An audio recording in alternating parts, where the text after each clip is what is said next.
Connue pour ses actes humanitaires, la Fédération des associations guinéennes des Hauts-de-France se lance aussi dans la formation des jeunes filles et femmes guinéennes pour leur autonomisation. D'où le lancement ce lundi 22 janvier 2024 à l'Institut CAPAF Guinée de la formation d'une vingtaine de filles et femmes sur le métier de la mode. Nous avons des orphelines, nous avons des sourdes, nous avons des muettes, nous avons d'autres filles aussi d'autres couches vulnérables.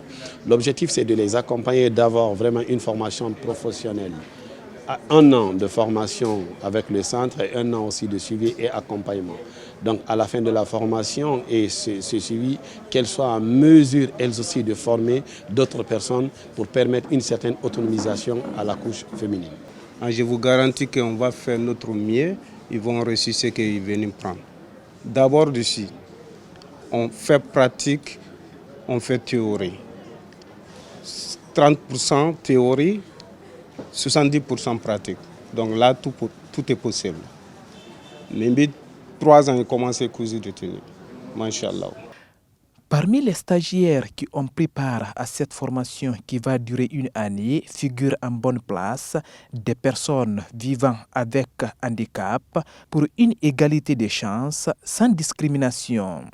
C'est ce qui réjouit d'ailleurs, à plus d'un titre, le président par intérim du réseau guinéen des personnes handicapées pour la promotion du droit international. Nous, notre combat au niveau d'Europacide, c'est comment aider les personnes vulnérables. Parmi nous, il y a beaucoup d'intellectuels. Ces intellectuels-là se sont donné la main. Parmi nous, il y a beaucoup de cadres. Mais les personnes handicapées, d'abord, nous devrons vivre ensemble.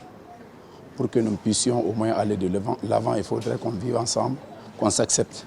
Donc, comme on le dit, l'handicap n'est pas une fatalité. La diminution d'un membre est égale à l'augmentation d'un autre. Donc, nous sommes dans ce cadre-là d'aider les personnes handicapées. Si nous voyons une telle initiative, nous ne pourrons que nous réjouir. Cette formation a été lancée en présence d'une brochette de partenaires pilotée par le président du Haut Conseil des Guinéens établis à l'étranger. Il félicite et encourage le partenaire financier, l'AF, et la FAG HDF, porteuse du projet.